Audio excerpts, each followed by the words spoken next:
Good morning, everyone. I'm Molly Cruz with United Way of Snohomish County.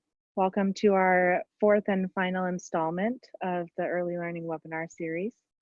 It was not intended to be a webinar, but here we are, and we're really grateful for the engagement we've seen in the topic and everyone's flexibility to join us in this way.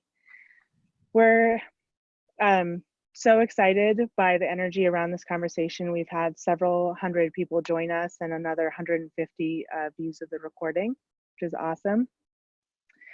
This series was born out of our conversations at United Way around why we do what we do, why it's critical to fund early learning and support families with young children, why it's critical to know that the early years can change the trajectory of someone's entire life. We partnered with the Early Learning Coalition to bring this series and help build our community's baseline knowledge of early development and learning. And that brings us to part 4, which is our now what. Today is going to be a conversation of what we do with this knowledge and what it means in our community systems. So what better presenters to have than Elaine, Larson, and Terry Clark. They've been our hosts and our organizers for this learning series. And as local experts, they're well positioned to lead this conversation about early learning, specifically in our county. Excuse me. So Elaine Larson has worked in early learning and school age care for nearly 40 years as a teacher, director, training coordinator, and licenser. She currently works at Opportunity Council Child Care Aware of Northwest Washington as a regional manager for early achievers and the Birth to 3 Quality Initiative. Elaine is co-chair of the Snohomish County Early Learning Coalition and a member of the Northwest Early Learning Advisory Panel. Terry Clark has worked in public and nonprofit organizations for more than 39 years as a special educator, counselor of preschoolers and their families, and nonprofit administrator. Terry was executive director at Child Strive from 2008 to 2016, having worked with Child Strive in the past as family counselor and as a managing director.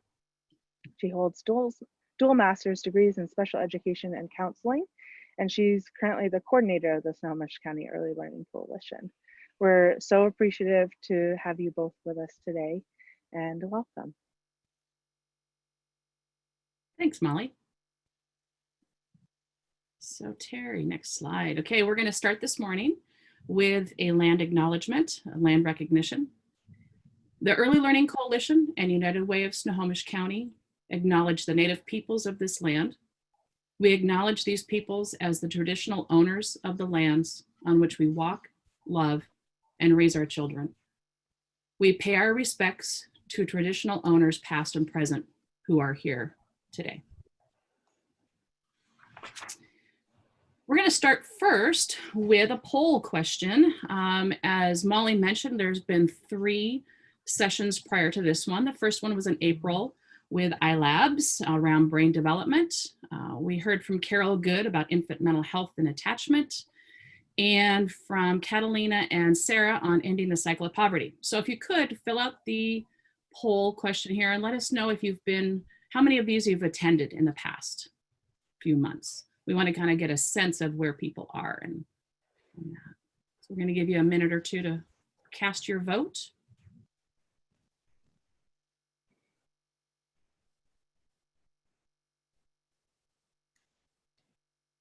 And Molly, you'll let us know when we have a good percentage of votes in.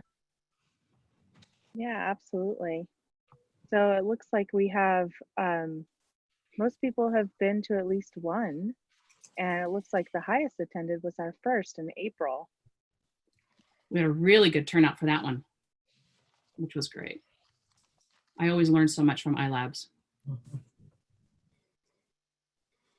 Look at that. Oh, that's terrific. That's terrific.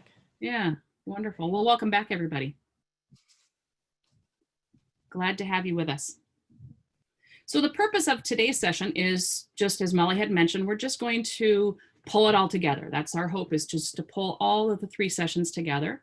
We're going to recap the highlights from the previous sessions, and we won't spend a lot of time there since so many of you attended some of them. We're going to talk a lot about what is early learning. There's a system of systems. We joke about that early learning is not just one thing, it's a system of different systems all pulled together. We're going to talk about best practices and the important tenets around early learning. We want to integrate all of the information you've had in the past sessions and think about it within the context of our community and then within your own individual communities as well. And we're going to, at the end, we're going to start doing some planning about improving early learning within your community.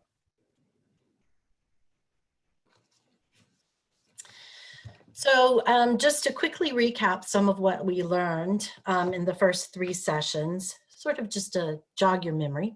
From iLabs, we learned that the infant brain organizes itself from the bottom up, starting first with the brain stem, which is really around the issues of safety. Then the limbic, which is thinking about, am I cared for? Am I loved? Are people responding to my needs? And then finally the cortex, which is what can I learn? That's where the cognitive development really starts, in language and motor functions and all of that.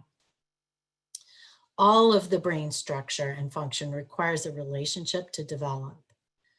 And so in essence, overarching all of the things, all of the presentations we had, there are 2 main things that impact early childhood development, and that's the environment and relationships.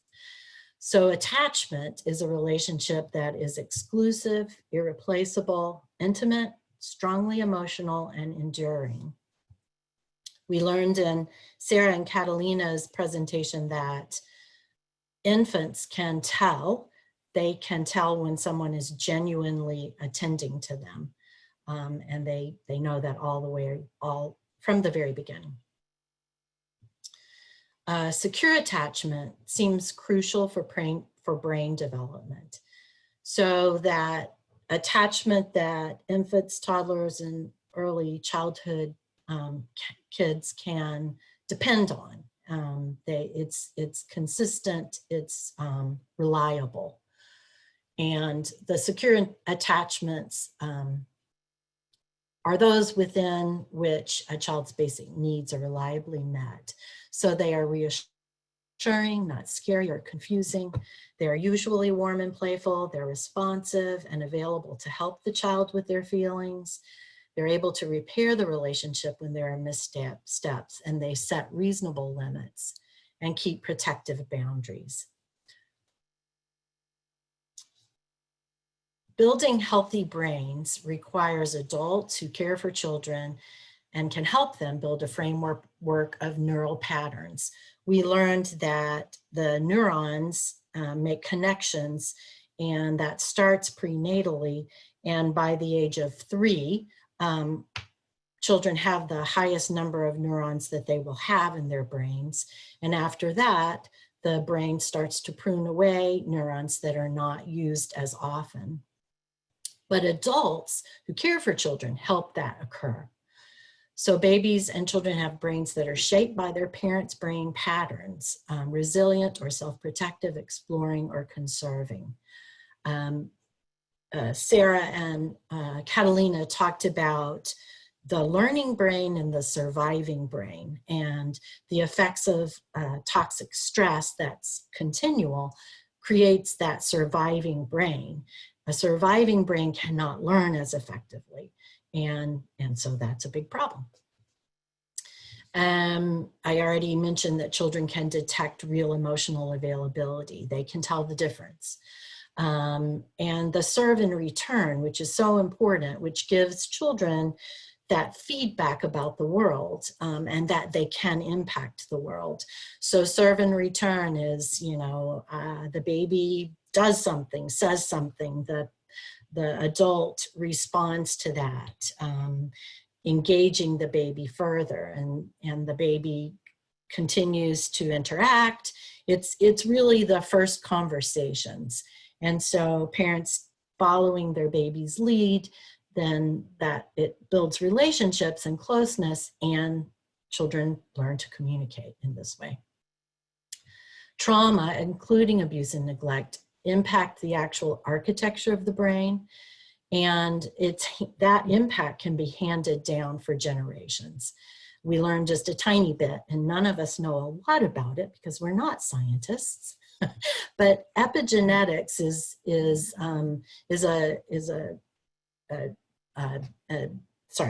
it's science that's new, an emerging science that indicates that the environment actually changes the genetic structure of parents and children, either for good or bad, and those changes are passed down.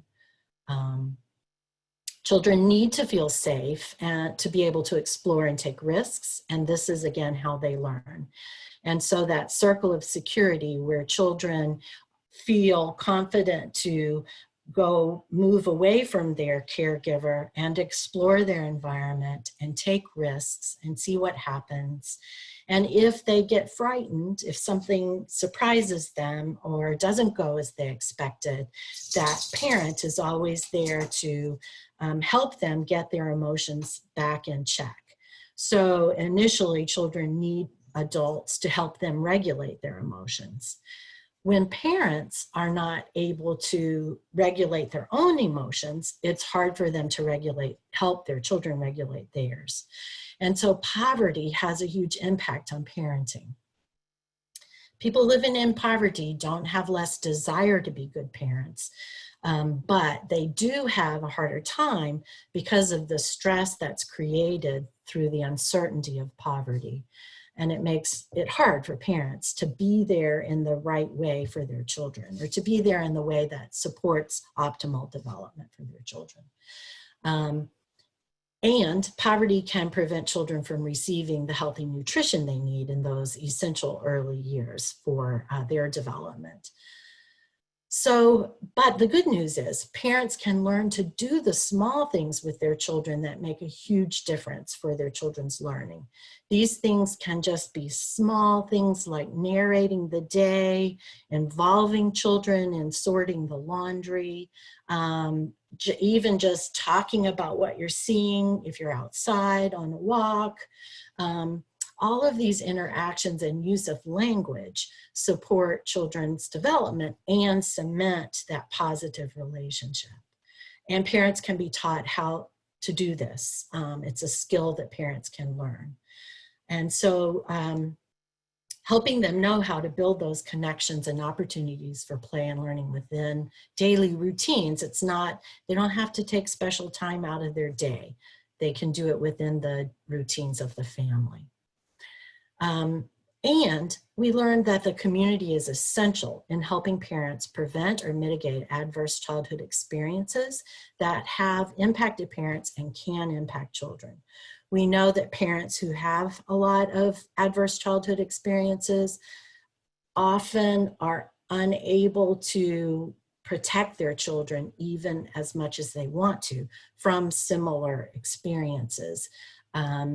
Just because they're living in such stressful situations.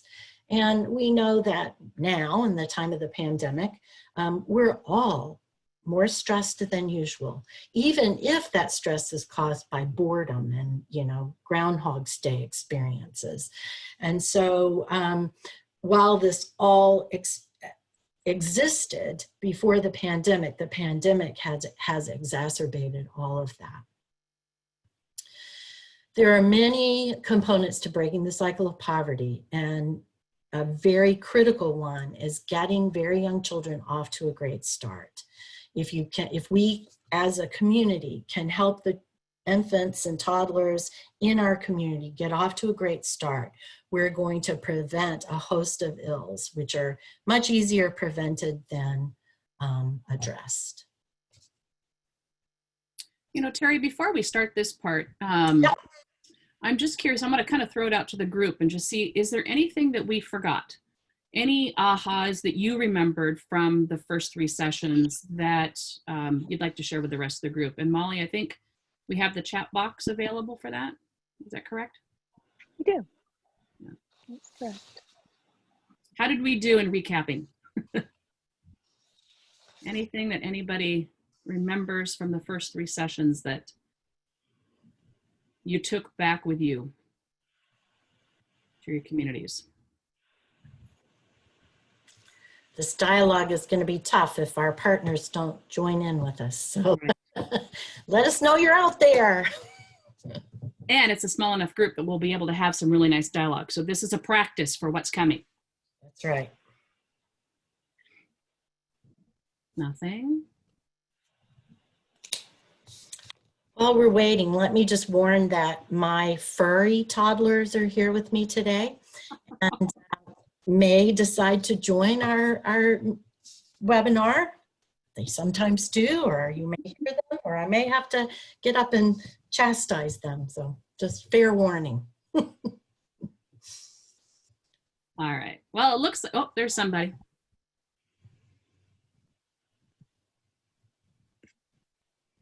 So Ashley's saying that she thinks it's a great recap of what she heard in the two that she attended previously. Great. All right. Thanks, Ashley. So if people have thoughts as we continue or questions, please jump in on the chat and share that with you. We would love to answer your questions as we go because we truly do want this to be a dialogue. Yeah. Let us know how we can help you. This is less of a presentation and more of a dialogue, yes. Yes. Okay, are we ready? Okay. Let's do it. So we thought we'd wait until the last session to really tell you what early learning is. Obviously, if you've been able to attend any of the other sessions, you already know a lot about what early learning is. But we thought we would just sort of summarize that and maybe add a little context to it. So we consider the early learning years to be prenatal to age 8. And some people might be surprised about going all the way up to age 8. And it's really because between kindergarten and 3rd grade, which is typically age 8, children are still learning the skills they need to be able to learn. And at about 3rd grade, there is an expectation that those skills be used to learn. So rather than learning to read, you're reading to learn by 3rd grade. And so really all of those those years from prenatal to age 8 are setting the stage for learning and helping children learn those skills that will help them be good, really successful learners. And also, Terry, you know, the whole thing too, a lot of people think about 0 to 8. And Right. we want to also remind everyone that it is that prenatal piece and how important it is for mother's health for the optimal growth and development of the child in utero. So it's really important to include that prenatal piece, and it's easily forgotten. And so those of us in the early learning field continually, you know, beat that down, that we have to remember the prenatal part. Exactly. Yeah. So prenatal to age 8 is the highest level of brain development. As I said, by age 3 or 4, pruning starts to happen, but that pruning is selective and needs to be supported by the skill set that the child continues to use and need. And so even during that pruning time, it's really important for children to have the environmental and relationship support that they need for learning. This early learning encompasses all areas of development: social, emotional, language, fine motor, gross motor, and cognition. Very young children don't develop in, you know, they don't sit down and learn, you know, to talk. They develop globally. They develop in all areas. They may emphasize one area at a time, but the development is really holistic, and therefore the whole child, the whole family needs to be involved in supporting that early learning. And that growth and development isn't linear necessarily. A child Right. might really focus on their language, and motor might be falling behind a little bit, And that just means that they're really focusing on their language skills. And another child might be really focusing on their motor skills, their gross motor skills, and maybe their language isn't quite where it might be. So it goes back and forth as the child is growing and developing. And every child does it a little different. Right, right. You talked about the relationships. Yeah, I was going to say, as we keep saying it, and it's true. Yep, and it's true. Relationships are key to all learning. And all of this is foundational to lifelong learning and to success in school, which is a huge indicator of success or predictor of success in life. And that's why we think it's so darned important. Exactly. Anything to add, Elaine? I can't think of anything. We have a chat in there. Oh yeah, do we have another good recap? Another brought home how important parent education is and how important an early learning educator's role can be in supporting this crucial time of development. Absolutely. Absolutely. And there are so many. I was thinking about the relationships and the foundational to lifelong learning. There are so many people that really need to be involved in a child's growth and development in their life. It's the families first and foremost. And then there's caregivers, and caregivers could be somebody that you're paying to care for the children. It could be the neighbor down the street, or aunties and uncles and grandparents, just caring adults, or older siblings even. And so it's again, like Terry was saying, it's that holistic approach of and look at who all is involved in a child's early life, and all of those relationships are so very important. It's an ecosystem. And what we know right now is that ecosystem is very negatively impacted. You know, it's great to have Zoom, and it's lovely that, you know, we can see each other, but it's very different, especially for very young children, than being with people. Mm-hmm. And so we do know that this time is very difficult for families and is impacting learning at all levels, really. And we're really concerned right now about just even the language development, and when we're wearing masks and face coverings, because so much of that language development is watching the face. And so there's a lot of concerns about that. And those are things that we're thinking about. How can we get around that? How can we navigate this new now, as we call it? Instead of the new normal, it's the new now. I like that. Molly, do you have? Yeah, we have a question about adaptive skills, things kids do to get their needs met. Would these skills be integrated into other areas of development? Children are adapting constantly. Constantly. And that is that neural connection that we're talking about. So those neural pathways are laid down through experiences and adapting to those experiences. And so, yes, in general, I would say that adaptations get incorporated.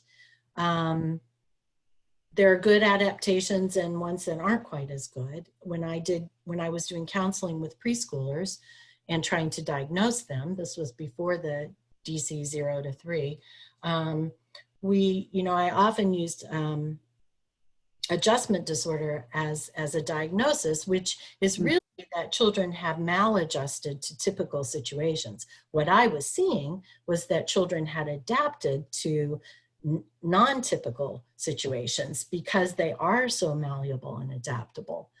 Some of that can have a negative impact, and some of it can have a positive impact. That resiliency is being built. It can be, exactly. It can be. Yeah, if children don't experience some stress and some surprises, they don't have the opportunity to build resilience. Right. If it's toxic, like we talked about, then you get that surviving brain, the survival brain versus the learning brain, and that can impact a child's ability to learn. Right. It's that prolonged exposure that can be really damaging. Exactly. We have someone else thinking about how important it is to recognize these things for children on the spectrum as well. Absolutely. Yeah. Absolutely. Yeah. All right. Yeah. Moving on. The system of systems. Ta-da! We're finally going to tell you what this is. No. One of the challenges with early learning is that early learning has a lot of components, and they're not necessarily as connected to each other as we would like them to be and as would be helpful. And so they, you know, kind of stand alone with their own set of regulations and their own language. When we get to the acronyms, sorry, can't speak. There are some that I didn't know what we were talking about because they're from Elaine's system of the early learning community. So anyway, I'm going to talk with you about home visiting services. Home visiting can begin prenatally, begins as early as, you know, at least at birth if possible. And the programs that we consider part of home visiting are Early Head Start, Parents as Teachers, the Nurse-Family Partnership, and Early Intervention. So Early Head Start and Parents as Teachers in our community are very similar because Early Head Start has adopted Parents as Teachers as their curriculum or the way they provide their services. In Snohomish County, we have Early Head Start that is provided through Edmonds Community College. And we have Early Head Start that's provided through Snohomish County Human Services. And the Snohomish County Human Services program tends to be a little more north and east, whereas the Edmonds Community College program tends to be a little more central, sort of Everett and south. Child's Drive operates a Parents as Teachers program, and we serve the whole county. Again, we use that same curriculum that Parents as Teachers is using. I mean, as Early Head Start is using. Parents as Teachers was developed in Missouri, and it has a very strong skill development component. But it also helps parents identify their needs and issues and really helps teach those skills that I was talking about earlier.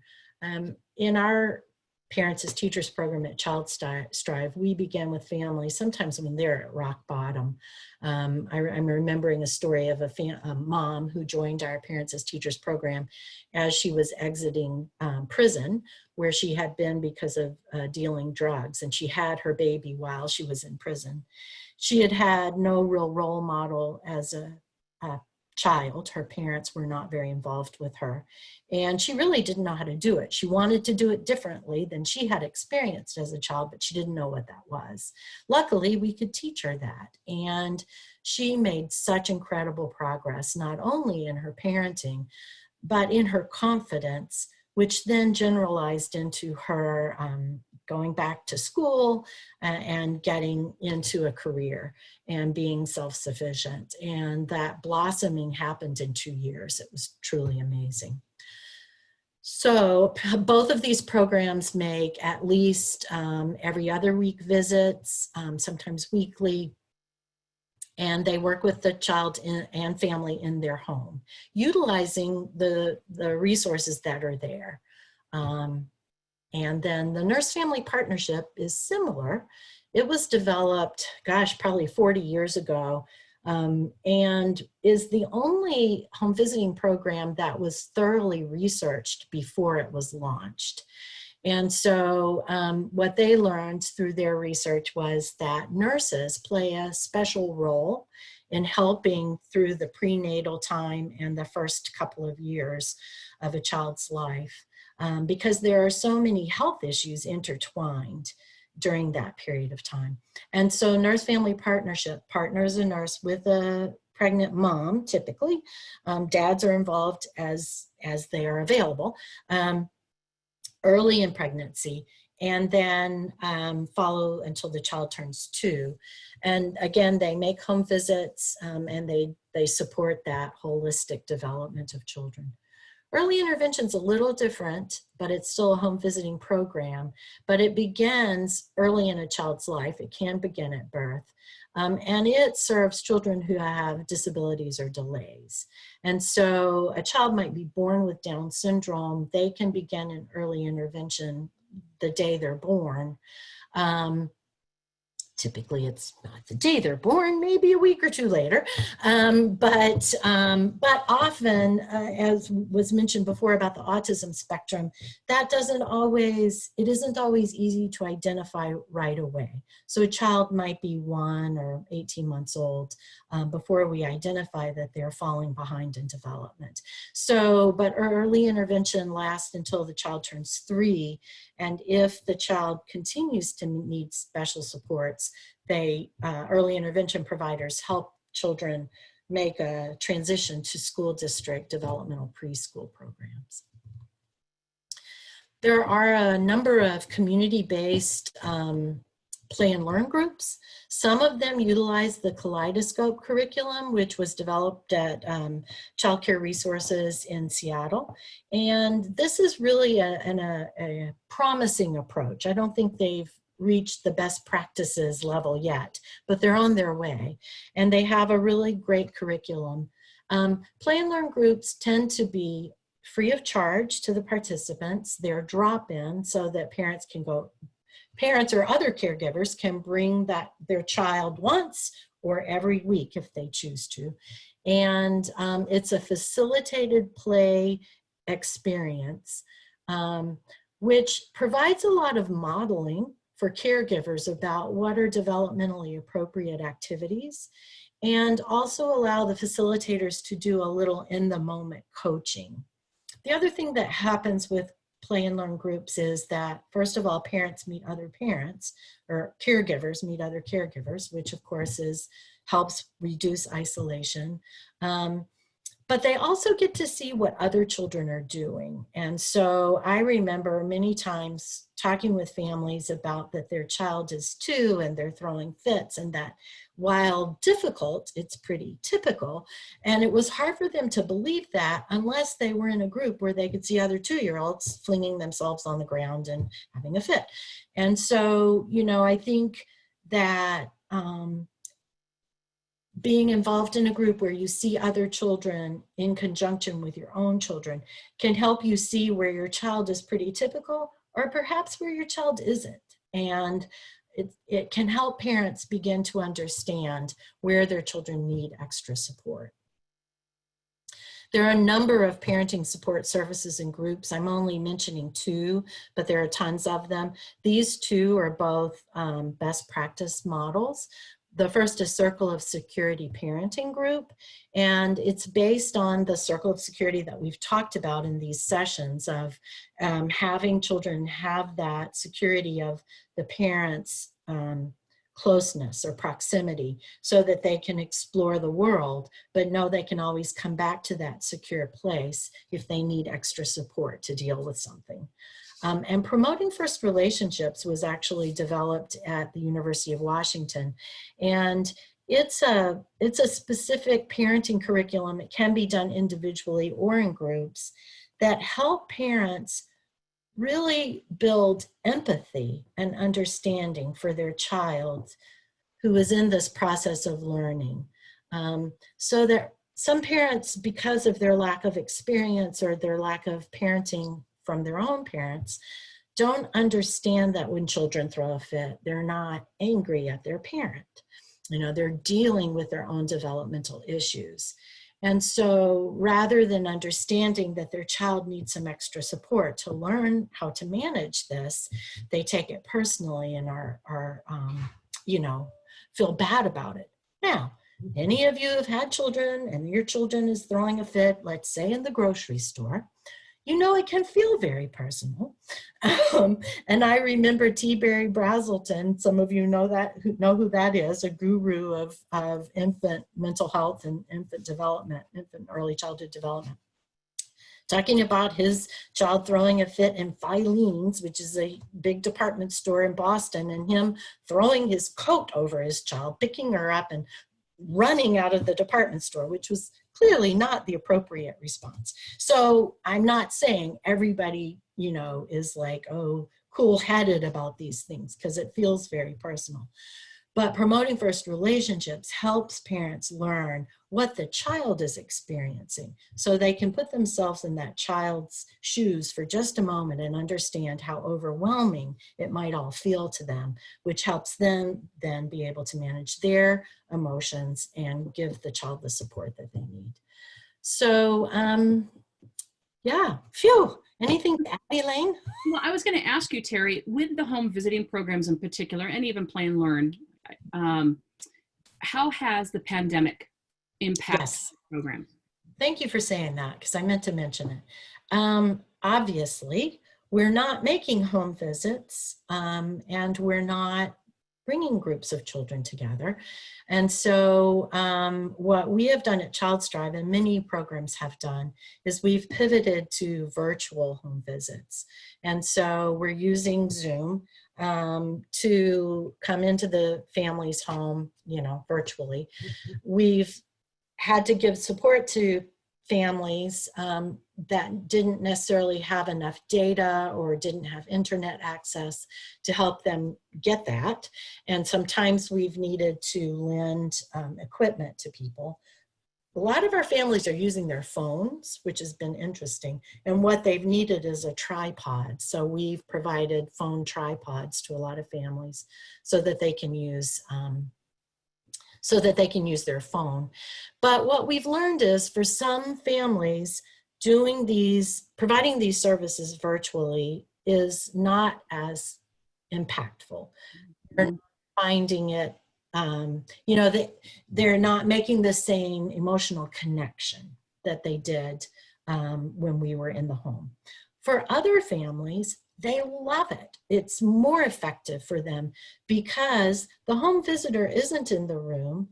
I have to say that the home visitor, because they love little kids and little kids love them, can be a distraction to building the relationship with the parent. And so for some families, not having the home visitor literally in the room has helped them step up and learn more skills. And so it's really all over the board. We have had a reduction in people involved in our services. We have lots of openings, so refer children who need any of these supports because we have openings in all of our programs. But it has, this is a relationship-based service, as we keep talking about, and it is more difficult to build relationships virtually. So it does have its challenges. We're doing a circle time through Facebook Live, and I think it's Tuesdays at 10. And we have the recordings from earlier ones on the Child's Drive website. So we're trying to provide an opportunity for children to have a little bit of that play group experience virtually as well. Right. And I know that across the state, some of the Play and Learn groups are trying to meet virtually. It's challenging. It's pretty challenging because again, it's that interaction that you're trying to watch with multiple children and multiple families together. So yeah, it's definitely thrown a wrench into a lot of the services that we're trying to do for families and children. Absolutely. And some children are kind of freaked out by seeing other kids and in the little boxes, and they don't like it. And so that's why we've put recordings up too, because some kids like to just watch the recordings and do the activities, but not see all the other children. So, yeah. All right. Are we good? Molly, are there any chats or questions or? No questions at the moment, just a thought about how important parent coaching could be, even if over the phone. Yeah, absolutely. And parent coaching is the approach. I didn't mention that, but all of these programs use a parent coaching approach, and that can be done effectively virtually. So, and especially now where so many people are feeling isolated in their homes, it's so vital to have that connection. Yep. Absolutely. All right, moving along. So more of the systems, and this is what Terry was talking about, is that when we look at the Early Learning Coalition, for example, the people who sit around that table when we meet in person come from all of these different places. And we all have, like you said, Terry, you know, different rules and regulations and different focuses and that sort of thing. It can be hard at times to come to agreement on what is early learning. And it's just so important that we remember that all of these things that we're talking about are part of the early learning system and as a whole. And they're all important in families and children's lives. So I'm going to talk about childcare, and that's sort of where my world is and has been for many, many years. And childcare is vast and complicated. It has its own rules and regulations. The Department of Children, Youth, and Families currently oversees that. It used to be called Department of Early Learning and many other names before that. And licensed childcare comes in three primary forms. There's family childcare, which is someone who's licensed in their home for up to 12 children, depending upon their education and their experience, and licensed for birth through 12 years of age.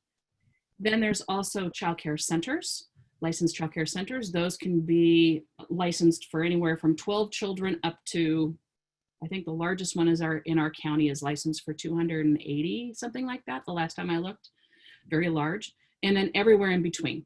And those are outside of somebody's home typically. There is a way to do it in your home, but I won't go into that.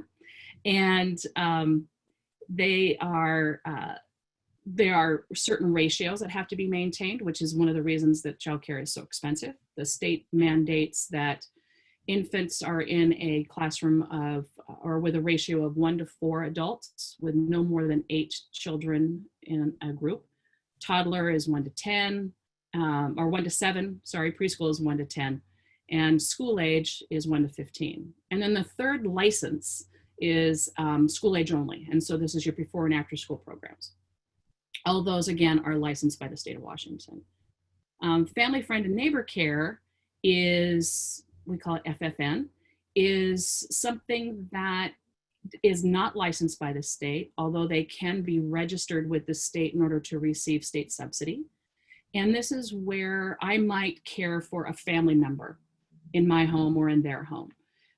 I might have one neighbor that I'm caring for, and I don't have to be licensed at that point. There's some kind of fuzzy lines as to at what point does someone need to be licensed. But the FFN care is something that's really important for a lot of families who don't want that group care setting and or whose children work best with just a small group or one other person, one other adult.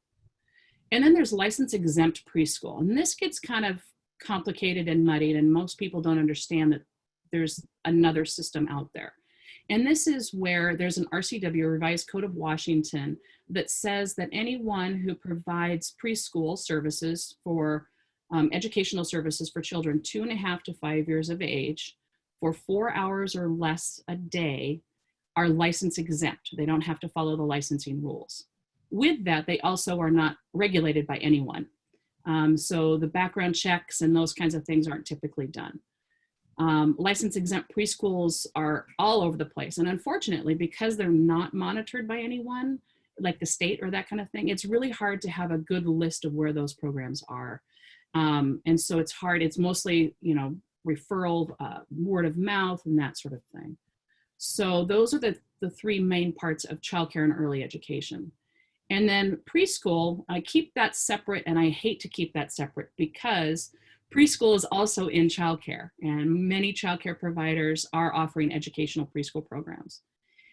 When we pull it out as preschool, this is more around the structured entities of preschool programs. And Head Start is a federally funded program for preschool age children who are come from low-income families. And ECAP is our state's sort of peer to Head Start. It's a state preschool program. And ECAP, one of those lovely acronyms that we have, is Early Childhood Education and Assistance Program. And it takes up the families who make too much for Head Start, but are still considered low income. And these programs have typically been 4 hours or less a day, and maybe 3 to 4 days a week. They're starting to, at least in our ECAP programs across the state, they're starting to offer Are still some with part day, full day, and extended day, because the state is recognizing that there are many families who a 4-hour a day program just does not serve their needs because they're working, and maybe it's a single family or a single parent family or 2-parent family who both parents are working.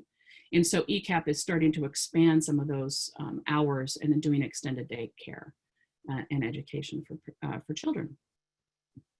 COVID has impacted this a great deal. In Snohomish County, and I'm going to pull up my cheat sheet here.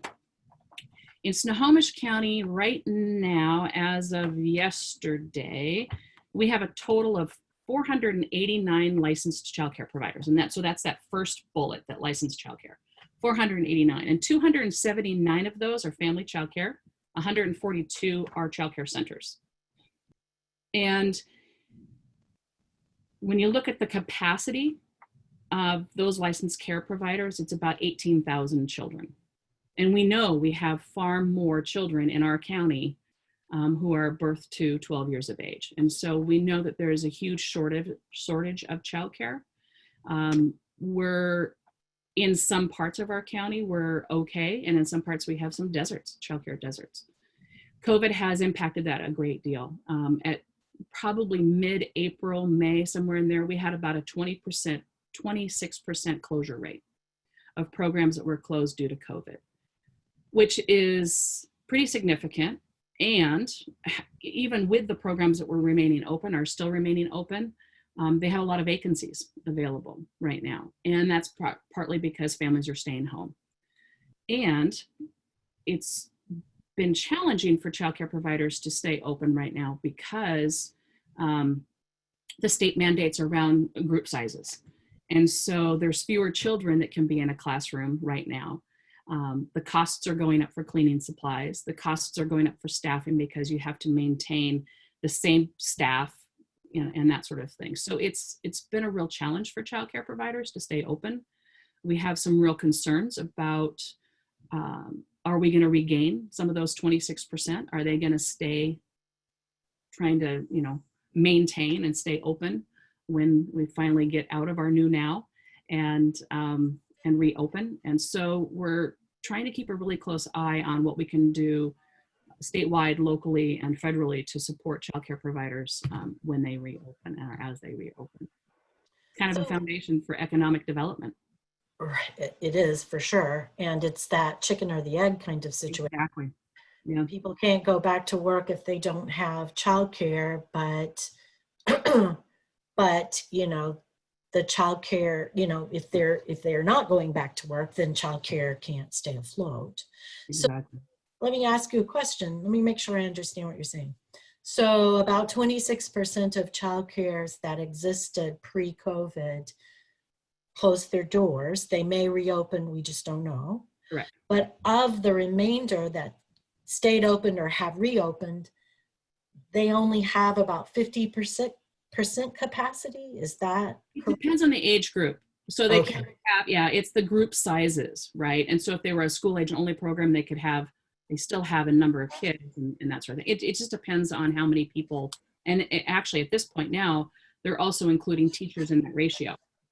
And so if you have a group size of 10, that might be 8 children and 2 adults, Yeah. right? And so it's really impacted the ratios a great deal.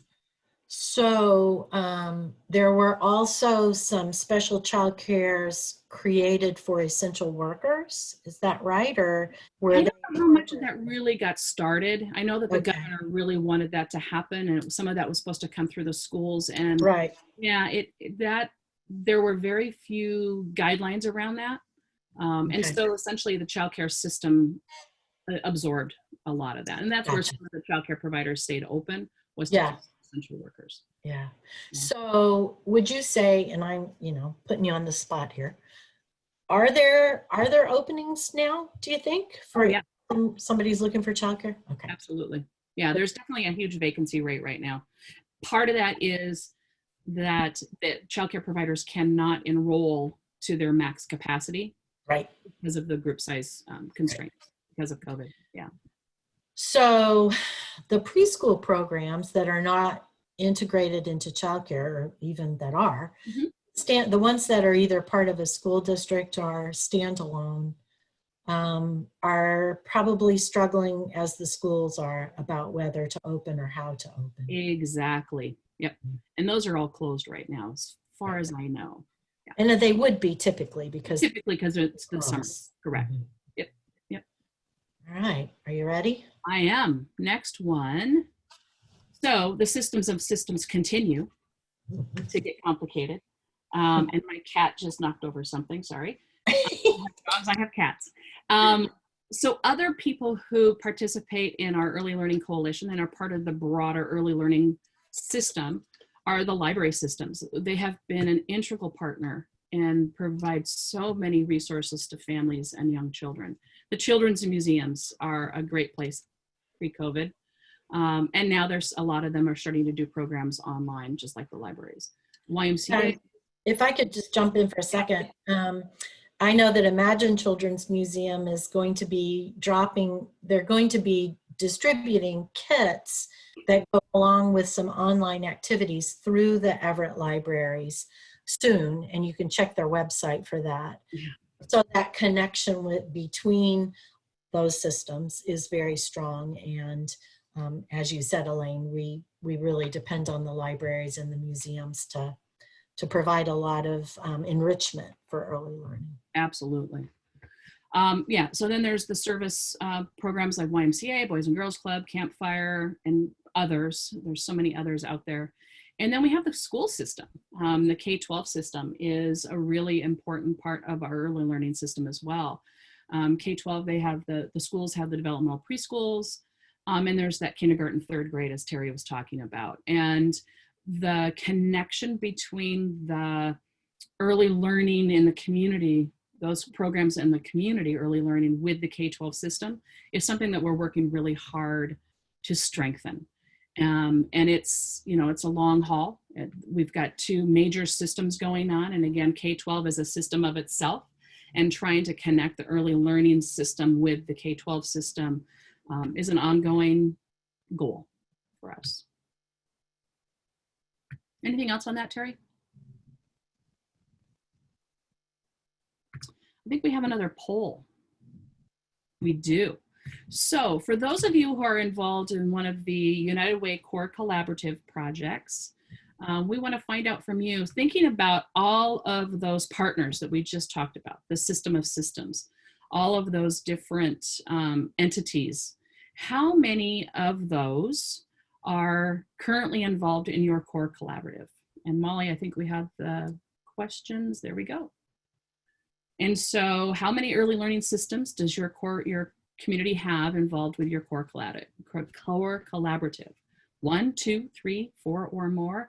Or I don't know, because I'm not part of a core collaborative. So we'll give you a couple seconds here to fill that out.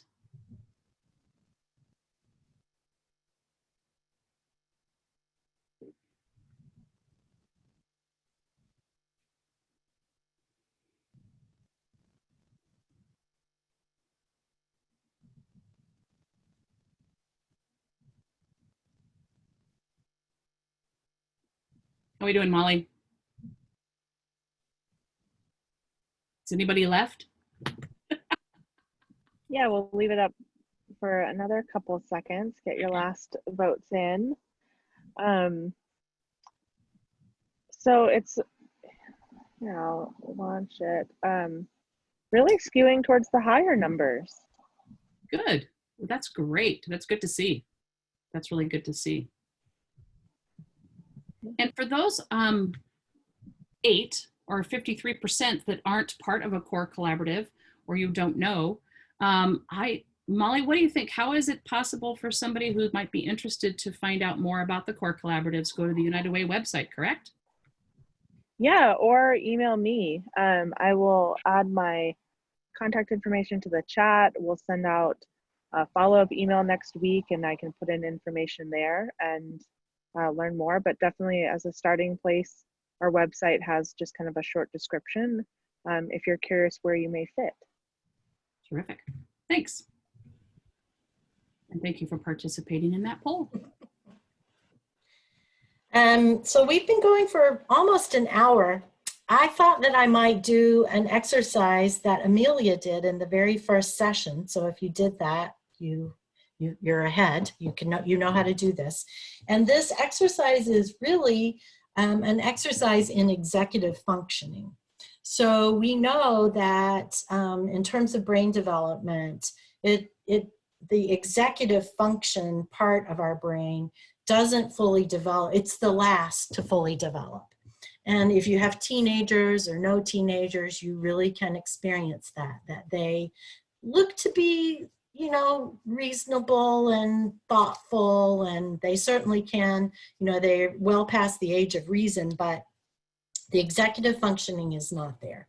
And it's typically 25, 26 by the time years of age, by the time executive functioning is fully developed, which is why sometimes organizations like the Children's Commission of Snohomish County kind of raise the question of, should 16-year-olds really be driving? I don't know. They don't have this judgment of executive functioning.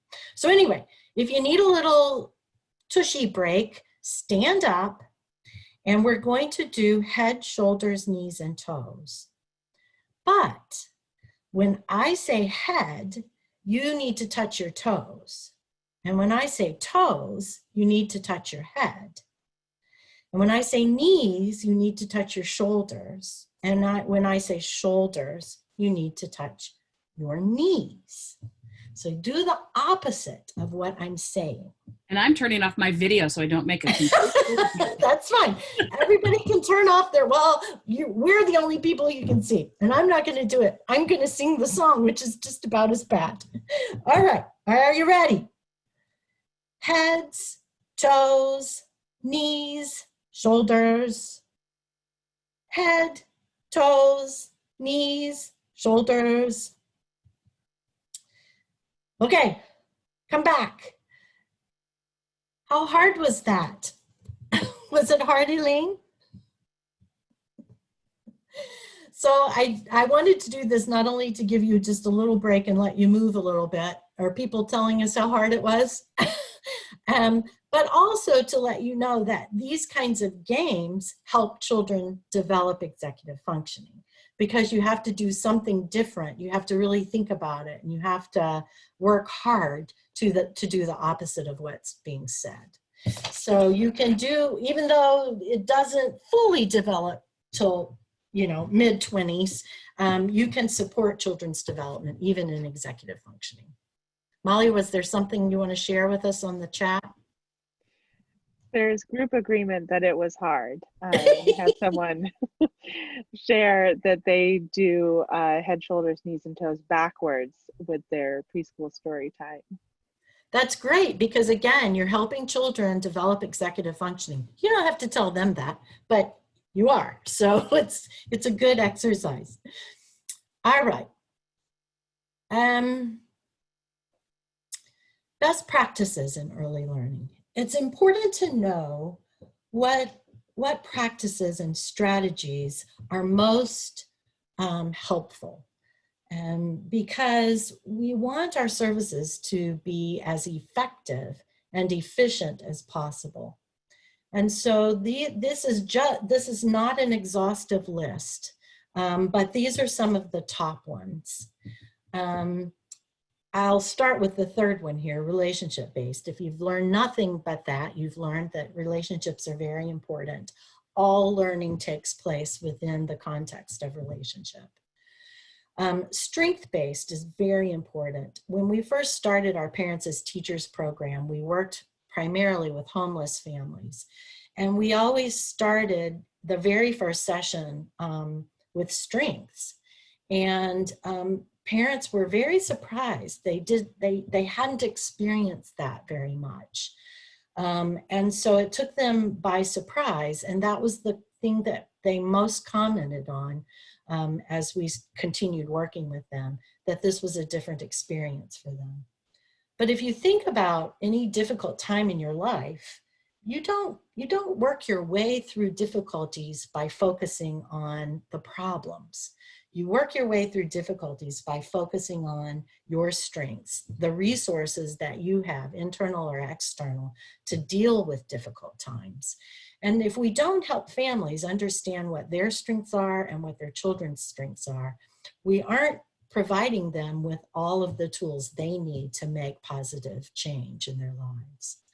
And it sets a tone that we respect and recognize that they have strengths, no matter how difficult their situation is.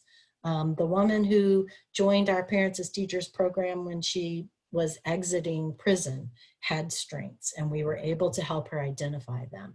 And without those, you can't build and make changes. Early learning needs to be equitable, and equitable doesn't mean equal. There's a great graphic, which I wish I had thought before right this minute, to share with you, and some of you have probably seen it. But it's a group of 3 children who are trying to look over a fence at a baseball game.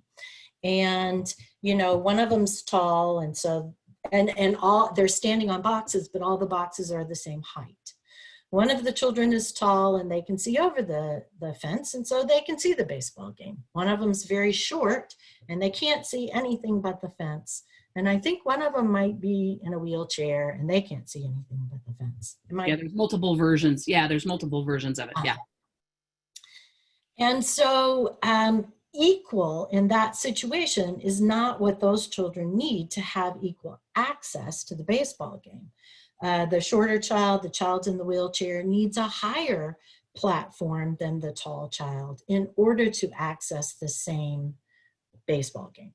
And so what we know is that some children and families need more support to have equal access to what other families already have.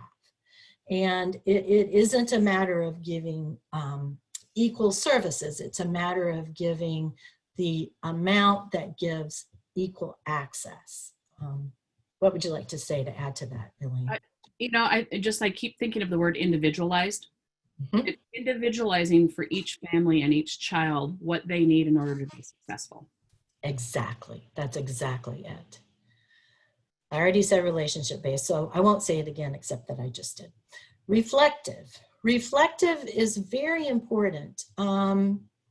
You know, people often, especially when you're busy with very young children, don't have a second to think and reflect. And reflection is essential to understanding what's going on. And so in our parent coaching approach, we ask a lot of reflective questions to try to teach parents the skill of thinking about what's worked in the past. What does my child like? And they began then to understand, I know a lot about my child. I really know what works for my child. And so they can be full partners in working together to help support their child's development. Taking a second to reflect on a situation that just occurred. What worked about it? What didn't? And it's a non-judgmental way to really help parents understand problem solving, and again, what they already know. And so reflective is really important. We also, reflective supervision is a best practice. And when people are working with children and families all day, they have a myriad of emotional responses themselves. And they need the opportunity for them to step back and reflect on those different situations that occurred in a home visit or in a preschool classroom or with a childcare group. And what did they bring to it? What biases might have made it hard for them to understand what was happening in the moment? So it's an opportunity for individuals in this field to reflect on their part in the situation and what can they learn that can help them be even more effective the next time a similar situation occurs. Got anything to throw in there, Elaine? Not yet? Not yet. Early early learning programs and planning needs to be based on parents' needs, resources, and priorities. And when you think about childcare, that might seem hard to do. But if childcare staff are able to engage families, which is difficult, time is, there isn't a lot of time for it, but then they can be on the same page with parents, and then the child is experiencing more consistency. A lot of times when parents start a program for their children, if you ask them what they need, they will say some version of everything you have and lots of it. But that isn't the case. And so if we can help parents really understand what their strengths are and what their needs are and what resources they have already to bring to bear, and what they are most in need of, then they can get on board with that plan and be an active partner in it, because it's based on what's important to them for their child. And I'm sorry to keep talking about her, God bless her. The woman who was coming out of prison and joined parents as teachers knew her child. Parents know their child really well, know their children really well, and we need to listen to them. And, and Terry, just to interject, I think that goes back to that reflective piece too, because those needs change. Yes. And what the child needs and what the family needs, what the parent needs or the caregiver needs changes over time, depending Yes. upon what situation they find themselves. And Right. so it's so important for our systems to be reflective of that and to be constantly asking the families what they need or what Exactly. we can't just be set in our ways. Right. And we use a practice at Child Strive called a routines-based interview, where we ask, like, how does your day start? Does somebody crying or the dog barking wake everyone up? Is there an alarm? How does the day start? And we go through all the daily routines of the day, and talk about what everybody in the family is doing, including the dog and the cat and the bird and the turtle and whoever else is there. And through that process, parents can start to identify, oh, this part's really easy, but this part is really hard. Getting Johnny down for a nap is really hard. Dinner time is always very difficult. And that helps them start to understand, I don't need everything you have. I need something to help me with this, so that they can get clear about that. And then that helps our staff embed the practice that's needed within the typical daily routines. We know we might need to come at nap time and help support, or get online at nap time, help support that process, so that we can help that family have, a better time. I've already mentioned this whole child, whole family. It's just really important. And in particular, because children change constantly. As soon as you figure a toddler out, they enter a new stage of development and all bets are off, and you got to figure it all over again. So, you have to be focusing on the whole child and the whole family. Trauma informed is really important. To know that trauma is a daily part of a person's life helps you have much more empathy for why they may overreact, in your opinion, or in fact be shut down. And understanding the impact of trauma on what you're seeing in a family is essential to not only understanding them, but to be able to step back and be non-judgmental about what you're seeing, so that you can help them begin to develop different skills and different ways of being. The two-generation approach, for those of you who are in a core collaborative, you know a little bit about this.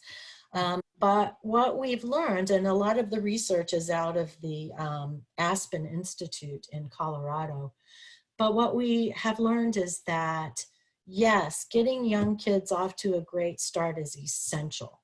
It will help them be more effective learners and therefore more effective in self-sufficiency. as they enter into different stages of their life.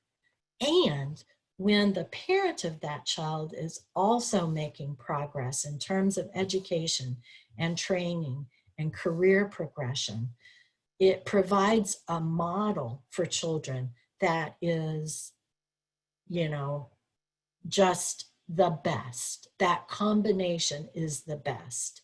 So if children and parents are learning and exploring and making progress in their lives together in parallel, that is a mutually reinforcing situation and helps both parts of that, both generations, do better. And it's hard because early learning programs, a child participating in an early learning program is demanding on parents. There has to be full partners to it, and they need to be. And career progression is a full-time, endeavor.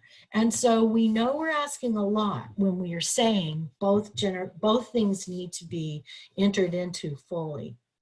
And we have to be mindful of that. But we also know that that mutual influence is worth us figuring it out so that parents can participate in both simultaneously. And it goes back to that whole family concept. Exactly. And what we know is that parents who aren't able to meet the basic needs of their family are not able to attend to their children as much as their children need. And so we have to address both of those issues at once. We can't ignore one for the other. Exactly. Collaborative. When you've got a system of systems, you've got to collaborate. You have to reach out and build relationships with other systems. You have to have your friend Elaine who can explain this thing that's happening in childcare that you don't fully understand, so that you can help the families you're serving, have their needs met in terms of childcare. So those collaborative partnerships that allow us to amplify what each other is doing rather than duplicate what each other is doing are essential. And to be able to do that with a lens of true collaboration for what's best for families and children, as opposed to what money is on the table. And Exactly. I've worked in another county that shall remain nameless, that collaboration was about the money. And we came to the table because there was money there. And Snohomish County just operates very differently. And we had coined the term, gosh, Terry, many years ago, results over egos. And that's because those of us in that early learning spectrum feel strongly that we have to focus on the results for families and for children and families, rather than what's best for me and my program. It's about what's best for the families in our community. Yep. It's not always easy to do. No, it's not. And, we talk a lot about parallel practice, which is another thing we could have put on the list. But parallel practice is when, which is when we're working with families in the same way that we're working with each other and the same ways that we're working with our partners. And having all of these practices, strength-based, equitable, relationship-based, reflective, all of that based on parents' needs, all of that applies to our collaborative relationships as well. And so, yeah, and there's already so many barriers for families to access resources. The best we can do as entities, as part of this early learning system, is to break down as many of those barriers as possible. And so that's something that we always, we constantly have to strive for. And I'll put a plug in that it is hard work, as Terry said, because of funding streams. And we as a system, I think, can do a better job of educating our funders about the importance of collaboration and building that into what we do. And that's one of the great things about United Way's core collaboratives, is that it was built on being collaborative with each other. So the more we can impress upon funders that kind of thing, it's going to make our system stronger and better for families. And partnerships are experiencing the same thing that parents are right now too, which is another part of parallel practice. We're isolated from one another, and it takes a little extra effort to keep those connections strong. All right, any last thoughts before we move off of best practices? Any questions or comments, Molly? Not at the moment. Okay. We must be crystal clear then, huh, Elaine? Now I think people are snoozing. Maybe. Could be. It's a gorgeous day outside. Okay, here's another fun part. Acronyms. Yay! And this isn't even all of them. This is just a few. We are a system built on acronyms. And like Terry said earlier, some of the acronyms, you know, are not part of my world, but I need to know them because the families and the providers that I work with have to understand these. And so developmentally appropriate practice, or DAP, we already talked about Department of Children, Youth and Families. Early Achievers is a system for licensed childcare providers and our ECAP programs that is about increasing the quality of care that is being provided. And it's a quality rating improvement system. And Washington State is one of many, and actually most states in our country now have a quality rating improvement system. And Early Achievers is ours. And it's been around now for 8, almost 9 years. It's not going anywhere. No. And there's ECAP, we already talked about that, and Early Head Start, Early Intervention, the Early Learning Coalition. Yeah, can I just go back to early intervention? Because this can be really confusing because we use a bunch of different names for early intervention. Sometimes we say early intervention. Sometimes we say birth to 3. Oh, and yeah. down below, the state level of early intervention is early support for infants and toddlers. So all 3 of those names are still referring to the same set of services. Perfect. Good clarification. Thank you. So we did that Head Start. Infant early childhood mental health. This is something that is really, it's been around forever. And it's becoming more and more prevalent and more well known. When I first heard this term years ago, I was thinking, well, infants don't have mental health. I mean, I'm thinking mental health, right? The term that we think about when it's applied to adults. And what this really is, and Terry will do a much better job at this than I, is, again, looking at that whole child, the whole child development, and that with strong attachment and strong relationships, a child's mental health will be developed and have a strong foundation for future success. And so it's so important that we're looking at this not in terms of, you know, when we think about mental health of adults, that's not what we're talking about. We're talking about the strong development of a child's sense of who they are and those attachment and bonding pieces. Yeah. What did I leave out there? Well, it can occur that the attachment and bonding is, that there are barriers to attachment and bonding between infants and toddlers and their parents. And like the clearest example I can give you of that is if a mom is having postpartum depression or already had issues of depression before they even had a child. Yeah. And depression makes it much harder for individuals to participate in that serve and return, to read cues, much harder for babies to feel that they're getting a response from the parent. And so though that dyad, we talk in infant mental health about the dyad of the parent and child, and that's who's really being treated. It's not the parent's mental illness or mental health issues, and it's not the child's, but it's the dyad and how they interact with each other and how to improve that interaction so that it becomes mutually reinforcing instead of neither part of it getting what they need from the relationship.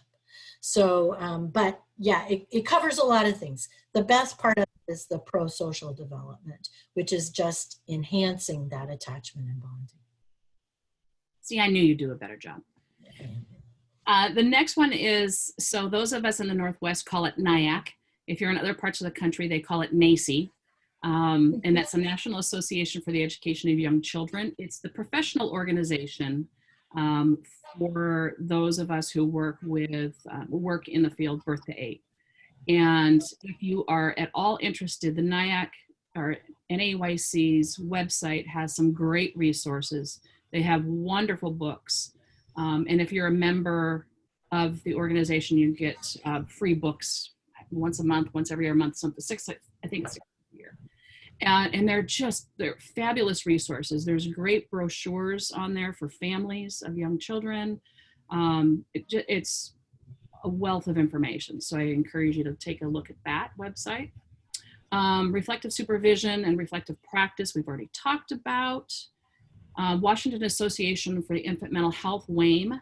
A lot of states are putting together now endorsement and certifications for those who work within infant mental health.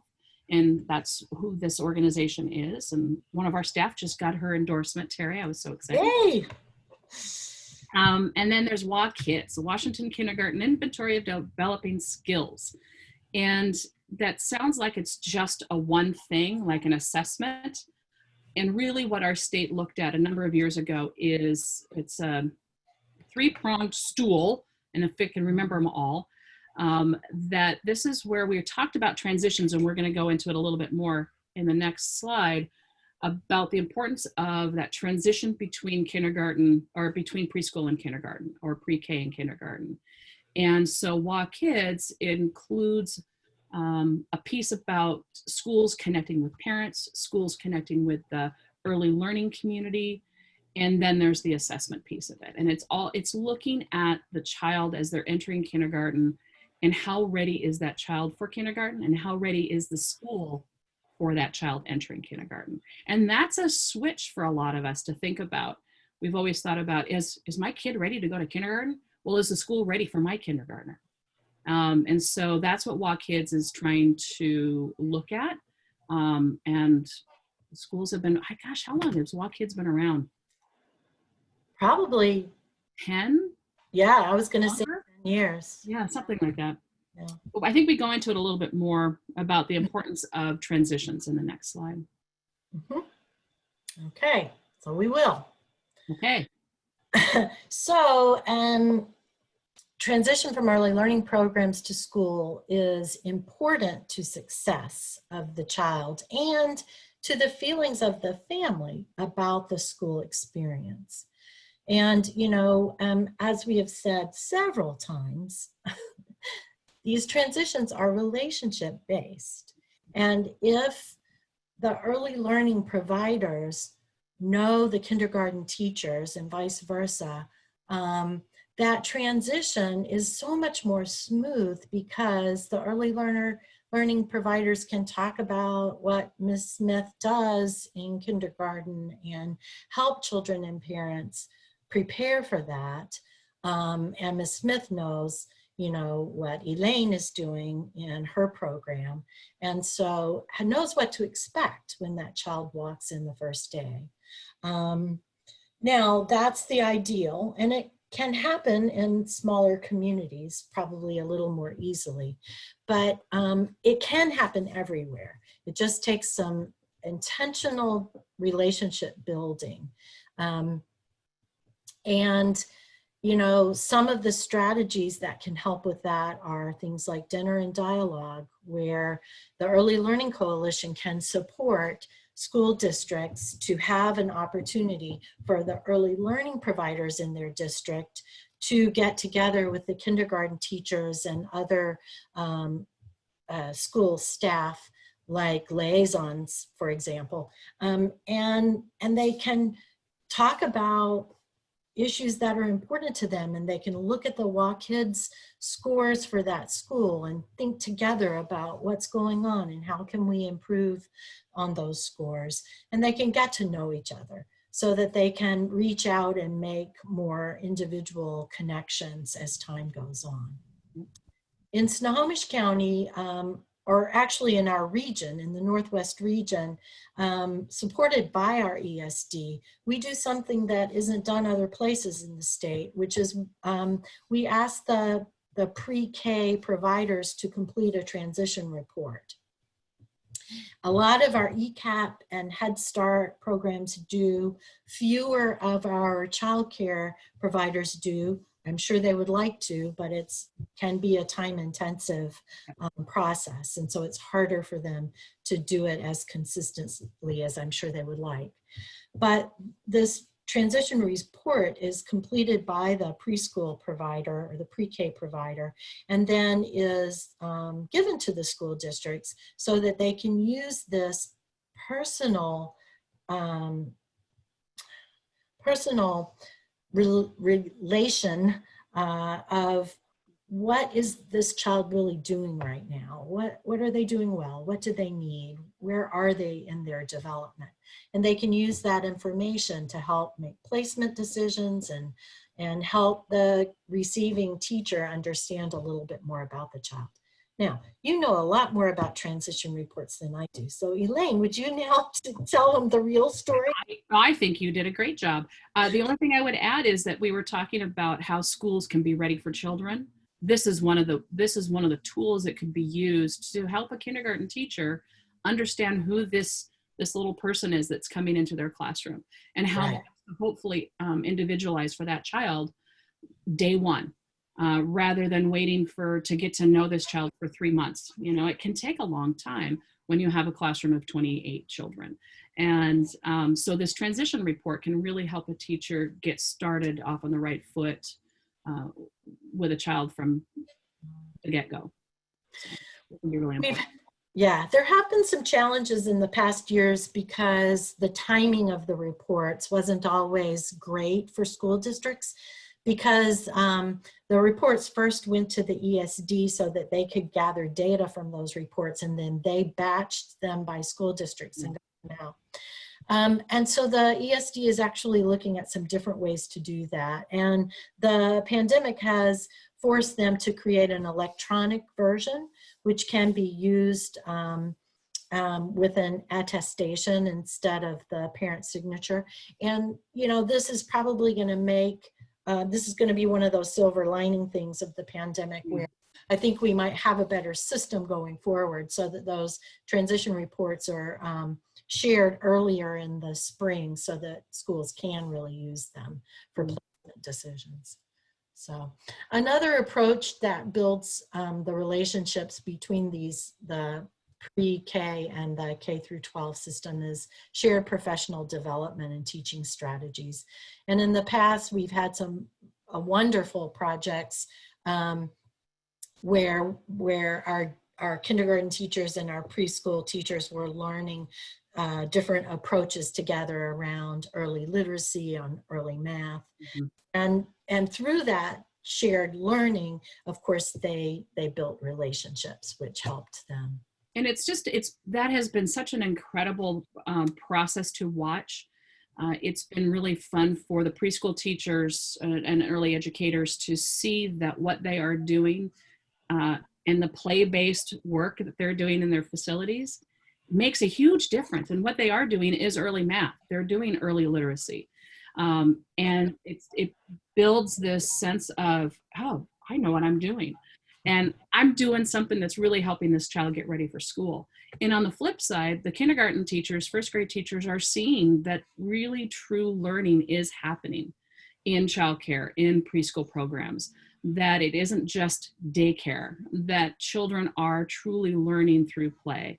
And that if we can come together with common language around what math concepts are, for example, that if the preschool teacher is using the same concept and terminology that the kindergarten teacher is, that just totally benefits the child because they're hearing the same things. It's a similar ground, and we're building so many bridges by doing this.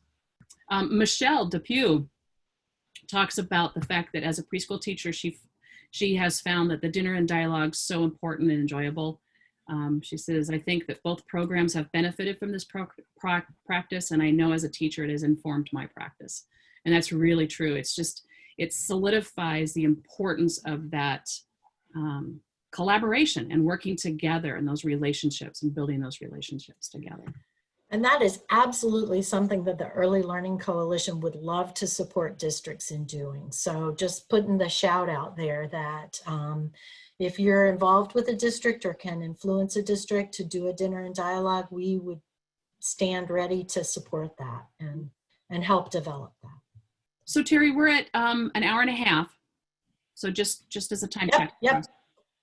So quickly, but not without noticing, because as we know, especially now, it's in the news, it's in our streets. We know that this is a moment in time where we need to build on equity, and we need to understand that it's never too young to talk. Children are never too young to talk about race. Young children think about it and notice it. We feel as adults often uncomfortable about talking about race with young children. We feel we might overly influence them. But the truth is that silence about race reinforces racism. And children are drawing their own conclusions based on what they see and hear. And so teachers and families play a powerful role in helping children of all ages develop positive attitudes about race. And we need to talk about it. And we need to feel confident in talking about it.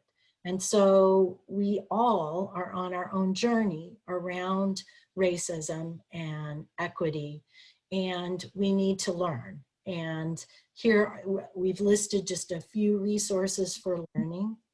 There's an amazing book that a lot of people are reading right now that I have found to be very helpful also, How to Be an Anti-Racist.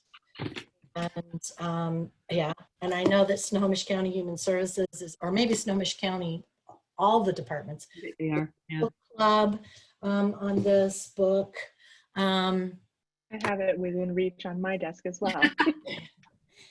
And I just got this a little bit ago, The Anti-Racist Baby, which is— Got my copy yet. Yeah, it's a lovely book to be used to talk to children about racism. And here's why it's so important to do this. At birth, babies look equally at faces of all races. At 3 months, babies look more at the faces that match the race of their caregivers. Children as young as 2 years use race to reason about people's behaviors. By 30 months, most children use race to choose playmates. Expressions of racial prejudice often peak at ages 4 and 5. By 5, Black and Latinx children in research settings show no preference toward their own groups compared to whites. White children at this age remain strongly biased in favor of whiteness. By kindergarten, children show many of the same racial attitudes that adults in our culture hold. They have already learned to associate some groups with higher status than others. And this doesn't matter if they're a member of that group.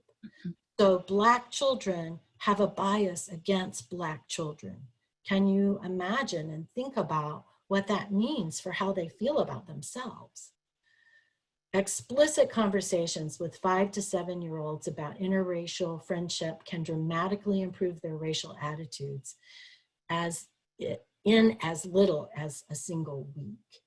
So we are missing out if we're not talking to young children about race. They see it, they know it, they're absorbing the biases around them, and that will continue unless we talk. And there are tools to do that, and I encourage you to learn more and take advantage of the opportunity you have. Yeah, and I just put another plug in for the NAEYC website because they have some great resources there. And another book that I read years ago that really opened my eyes to some of this was Why Are All the Black Kids Sitting Together in the Cafeteria? Mhm. And it's, yeah, there's just so much. There's so much. There's so much. We can learn. Yeah, and we need to. exactly. Yep, exactly. We need to learn and have conversations. All right, but right now we're going to watch a video. And we watched, I think we somebody showed this one at the very first. Yep, I second think Carol did in the Carol did, second session. But we're going to show it again because no matter how many times I watch it, I learn something new. Me too. Provides a wonderful context for the next part of our conversation together.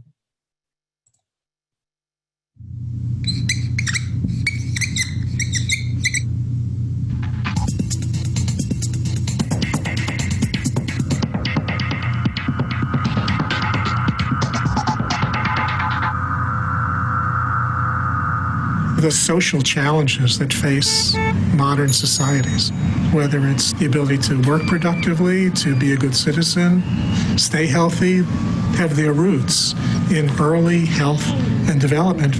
A strong foundation in early childhood results in much better and more effective development later. A weak foundation really puts us behind. The most important thing children need to thrive is to live in an environment of relationships that begins in their family, but also extends out to include adults who are family members in child care centers and other programs.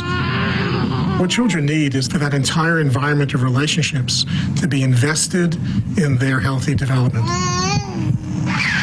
We've shown from decades of testing interventions that we can improve outcomes. But the magnitude of those impacts is not good enough. Science is now available to help us think about what we might do that would have a bigger impact than the best of what we've done before. So we began to ask, what could we be doing differently? What could we do to be smarter? Children who are at the greatest risk for the poorest outcomes in learning and health and behavior are children who experience a pile-up, a cumulative burden of one after another of risk factors. And then the burden is more than any child could be expected to overcome. So we began to focus on the development of the adults. What could we be doing to strengthen the capacity of everyone who interacts with children? This led us to think about the kinds of skills you need to deal with adversity. These skills of focusing attention, planning, monitoring, delaying gratification, being able to solve problems, being able to work in teams, executive function, and self-regulation. They're also the kind of skills you need to create a well-regulated home and school environment in which healthy development and learning can take place. And then brain science started to tell us that differences in those skills start to develop in infancy based on the environment kids live in. So how do those skills get built? Well, if you don't develop them early, how do you develop them later? Actually, you can build them later because the period of flexibility and plasticity for this part of the brain doesn't fully mature until age 25 to 30. And then the light bulb went on. The reason we're not getting a bigger impact is not because we don't know about how to influence development, but because we're giving information and advice to people who we need to do active skill building with. Skill building by coaching, by training, by practice. But we're not doing that. So we now have developed this theory of change that says we need to focus on the development of the adults who are important in kids' lives. So try this. How does that work? That's a new idea. Buen trabajo. We need to focus on their skills, their needs, in order for them to be better, more effective parents, in order for them to be better prepared to be employable, which would enhance the economic stability of the family, which is also good for children. Second of all, we looked at many people in preschool programs and child care centers. And we said, what are we doing to build those skills in the providers? They need skill building as well. And also the community can help to build and reinforce the capacities that parents need. And the community also includes programs in which the people who work in the programs have sufficient skills. Third of all, what are the major sources of toxic stress in this community, and how can we reduce them? Moving it up to a policy level, how are our policies strengthening communities' abilities to reduce source of toxic stress and caregivers' abilities to provide what kids need? The development of our human capital is our future. The development of a productive workforce is our future. The development of a healthy population is our future. This kind of future orientation is critical for healthy society. It's critical for a thriving business. It's critical for successful environment and relationships to raise children. It's all about being able to plan for the future, to have a future. And that's why this is so important.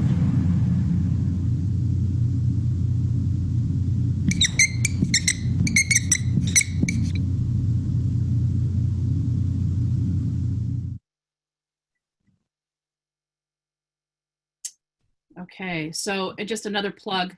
I would highly encourage you to go take a look at this website as well. Lots of really good resources on there. And if you haven't done this, if you're part of a core collaborative, at a full core collaborative meeting, show this video.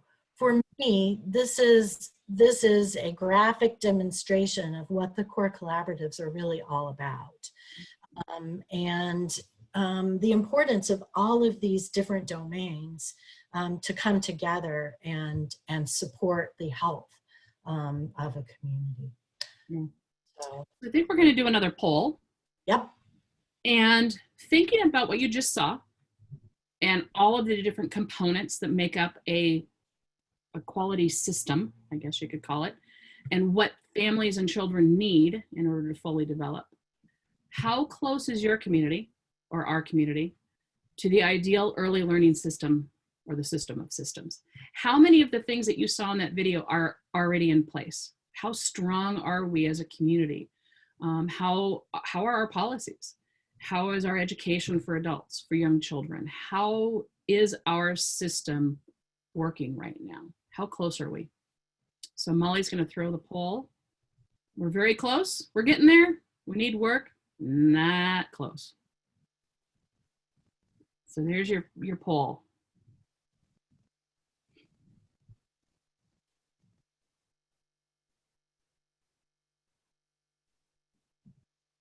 So far, we're seeing a mix of getting there and need work. Mm-hmm.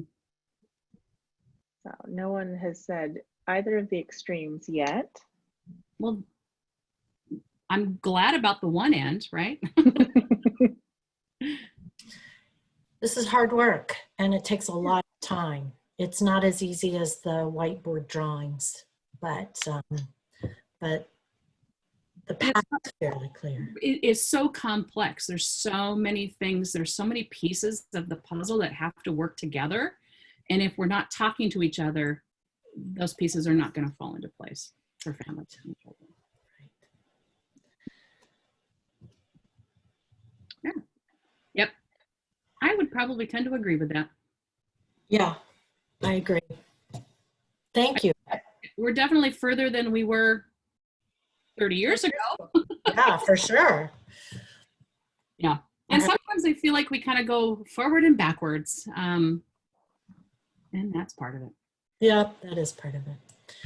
So thank you for participating in that poll. And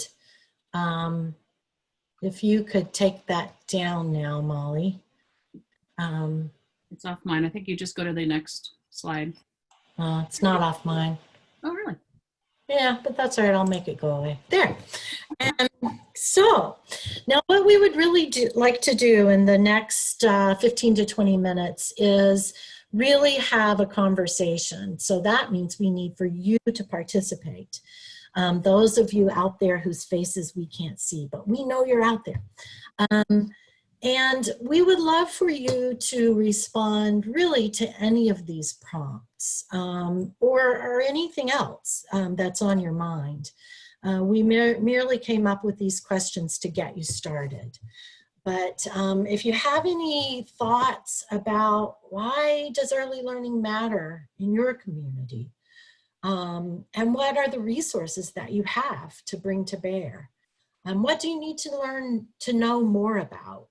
And what should we be doing about early learning in the long term? You know, if you're not quite there, if you need more work, what is that work about? And how can we help each other to address those needs?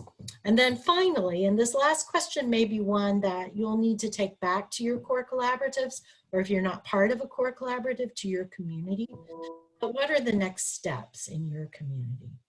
So rather than going through them one at a time, I'd just love to open it up and people use that to just respond to any or all of these and ask whatever questions you have. So go. So a couple of comments so far. Is this thought that these components exist, but they're not coordinated well between the groups? Absolutely. Yep, absolutely. Another person commented that a lot of the pieces are in place, but we could do better. And this kind of research will help back up how important these elements are to the community. Absolutely. That public will and Yes. community will is something that I've seen over the years grow. Yes. Early learning was really just not on anybody's radar many years ago, and now we're developing. We're in the infancy stages, I think, of developing that public will in the and acknowledgement of the importance of early learning. Yes. We've gotten a little bit beyond the nice ladies with cookies and milk. Yes. And we're building the belief that it really is important to society at large, but we do have a long way to go. You know, and the comment about that we have a lot of the pieces in place and we're just not coordinating it well. Absolutely. And you can see how complicated it can be because, again, we're trying to coordinate a system of systems.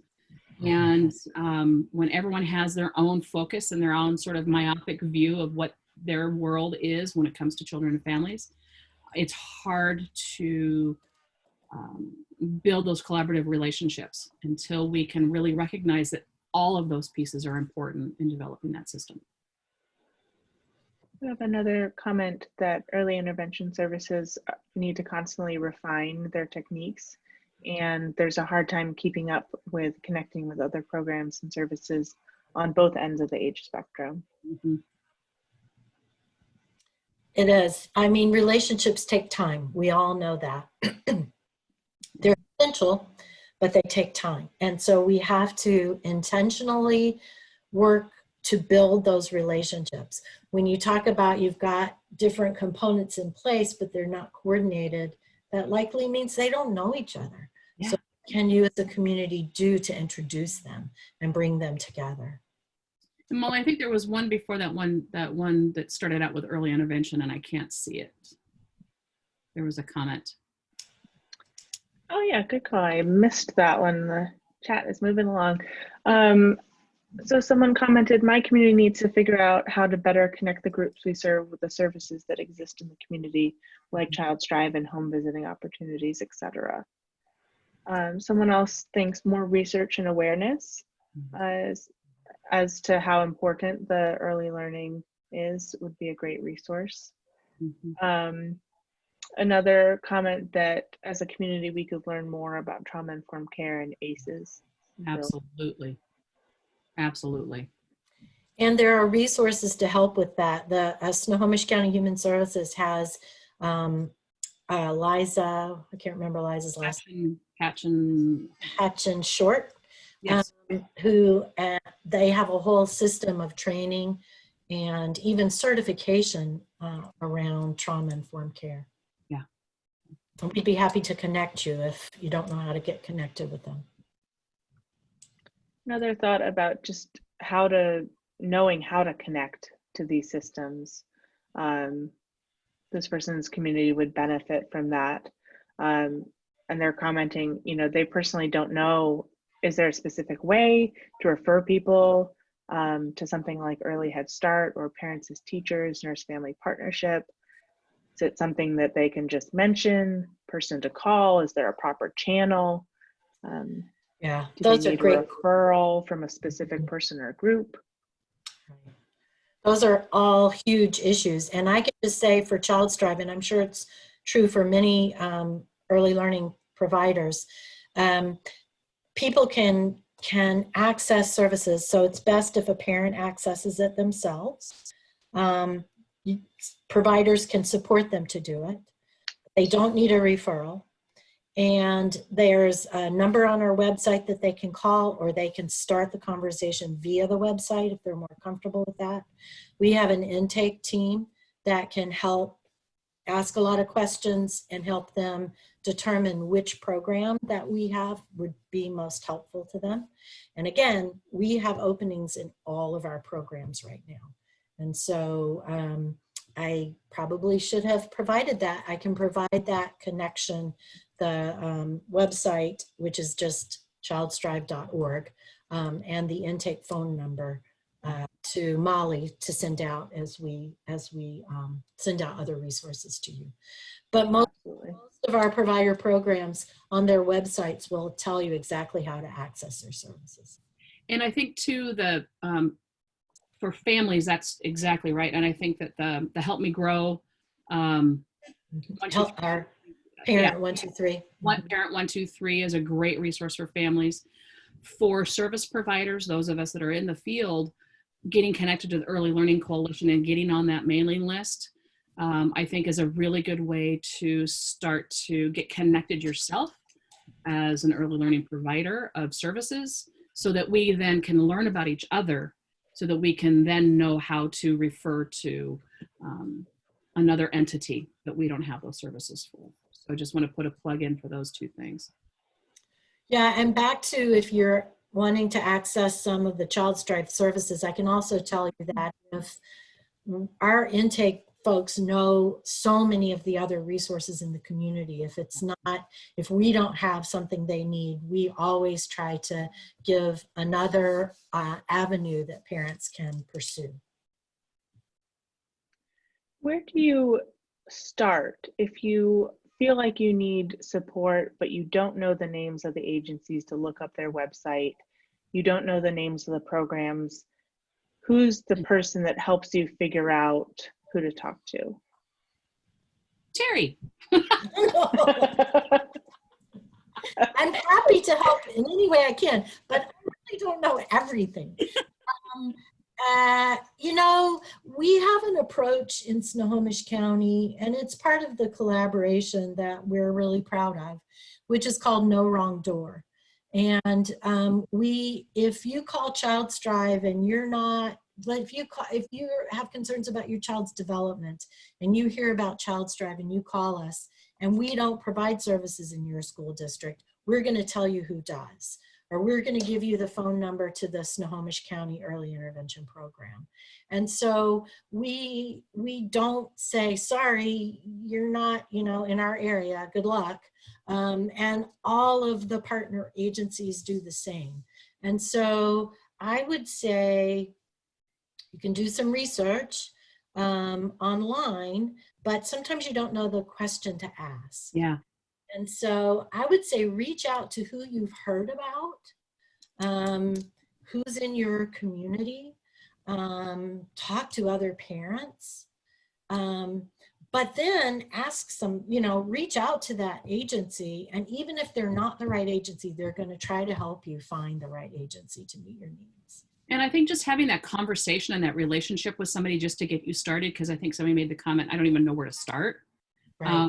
Terry and I'm going to volunteer us both, but Terry and I are both available for phone call, email, that sort of thing, to just have a conversation with you about what is your community doing? What needs are you seeing? And then if we don't know the answer, we can probably figure out who to get you connected to. And Elaine mentioned the Within Reach website, and especially Parent 123. Yeah. And that is a resource guide. And they have Snohomish County resources. Now, it's not always up to date. I mean, that's the challenge of a resource guide, but it is a good place to start. And in fact, Within Reach does the Ages and Stages questionnaire, Mhm. which is a very reputable screening tool. So if parents are concerned about their child's development and it's not something they feel comfortable talking to their pediatrician about or their family practice doctor about, they can go to Parent 123 and complete the Ages and Stages questionnaire, either online or via phone call, and get information about how their child is doing developmentally. So that Within Reach website, and especially Parent 123, is a really a good place to start. And we'll include that information in the resources that we send out as well. And the lovely thing about that, I hope they're still doing this, but as a family finishes and completes the ASQ, Ages and Stages questionnaire, they'll do follow-up with those families. And so after the next milestone, if the child is an infant and then 3 months later, they'll do a follow-up and say, so fill out the 3-month Ages and Stages questionnaire. And these are some resources that might be helpful for you. And so it's a great way to get families connected to resources in the community. And I believe that they still have the feature that, especially if you live in Snohomish County, you can choose to have the scores shared with your childcare provider and your pediatrician if you wish to. So you can choose that and give that information so that those other partners in your child's development can get the information at the same time. And this reduces duplication because a lot of other systems are trying to use the Ages and Stages questionnaire as well. Yep. Some more thoughts that Liza's amazing. So an endorsement of her and her trauma-informed care work. Yep. A thought around long-term that we need to work to publicly acknowledge and educate the importance of these early years. Yes. More knowledge, more support, they add. Cultural competency in the way that we provide services and work as a team with different organizations. Yep. Some thank yous and gratitudes for providing this series. It's very heartening to know that there are so many groups that are focusing on the importance of early learning. It is. And, you know, as the core collaboratives work together, you know, I think that I feel confident. I'm not with United Way, but I feel confident that United Way would do everything they could to provide some trainings to all the domain members of the core collaboratives around cultural humility, around, you know, equity, and around how do we share the importance of early learning with the rest of our community. So you have power in numbers that you can use to really support this work. And we're happy to partner with you wherever that partnership is helpful. I was going to say the advocacy piece is really huge. And now is a really opportune time to show how important the foundation, a strong foundation of early learning is, especially during this pandemic and with the murder of George Floyd. All of those things are showing how important community is. I will put a plug in for Childcare Aware of Washington. If you go to Childcare Aware of Washington's website, and I'm not going to know the actual address, but Childcare Aware of Washington, they have an advocacy. Just Google it. They have a advocacy page that is really, really strong. It gives us some really good information about who the legislators are in your area, the things that we're looking towards advocating for or educating our elected officials about around early learning, and not just childcare, even though the website is Childcare Aware. It's all around early learning and things about subsidy, increasing subsidy, and birth to 3 services and all those kinds of things. So I really encourage you to take a look at that website and get on the mailing list for that, because advocacy, like Terry said, our voices are much stronger together, and now is the time to really make them heard.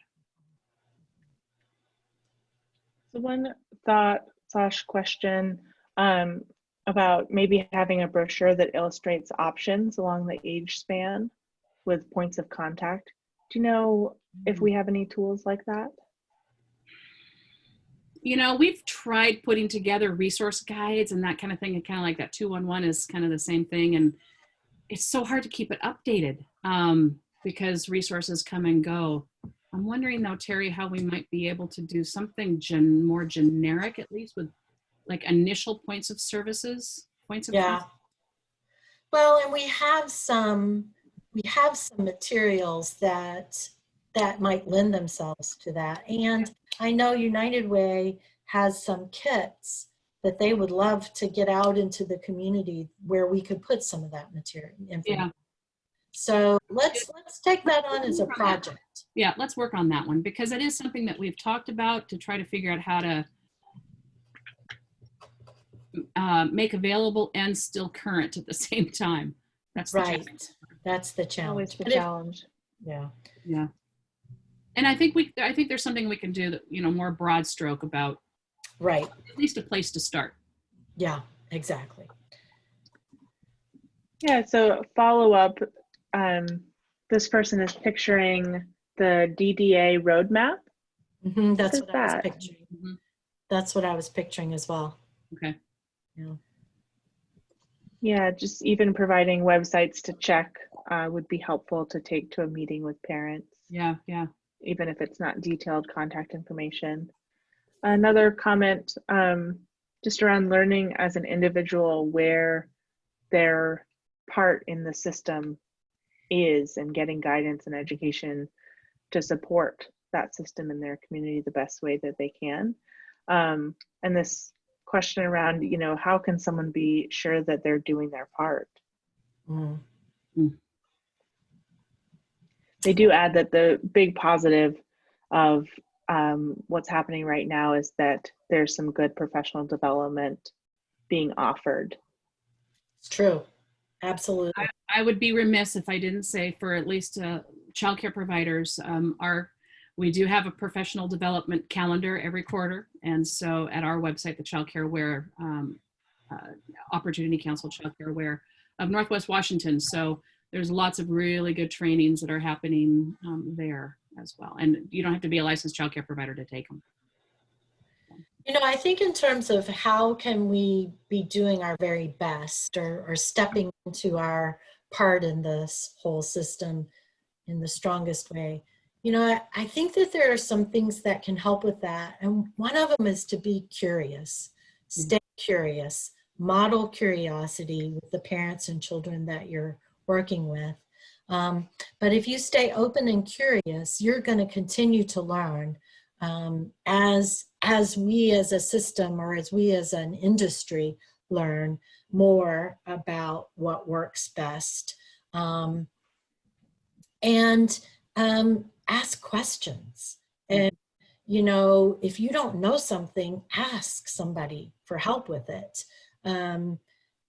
We should all be supporting each other. And I consider myself a partner with all of you. And I don't have all the answers, but I can help people think their way through a question. And if we can't ask each other for help, then we're just missing out on richness, and we will all learn more and grow together if we will open up and say to somebody, and I have said this to Elaine on many occasions, Elaine, I don't know what to do about this. Please help me figure this out. And likewise. and we have to depend on each other because we need thought partners and we need to learn from one another in order to do our very best by families. Absolutely. Absolutely. I imagine if you are not already somewhat involved in the early learning system, this is daunting learning. It's hard to know how to fit, how, if you fit, how you fit, what to do. Yes, exactly. And, I think, there's a parallel here with the equity piece. You can be an ally. You can say what you learned. You can speak up, and you can continue to learn. And that we need that. I mean, if we're going to share, if we're going to help the community at large know more about all of this, we need allies in the community who can help us do that, who are trusted champions in one system or another and can help us spread the word. To help spread the word and to also help alleviate misconceptions. Exactly. Yeah. So I know our time is up because I don't know what time you thought we were ending, but Elaine and I thought we were going to end at 11. We're happy. Technically, we're scheduled till 11:30 just because Yes, we wanted yes. to make sure that we had enough time for questions, even though you had in mind a 2-hour presentation.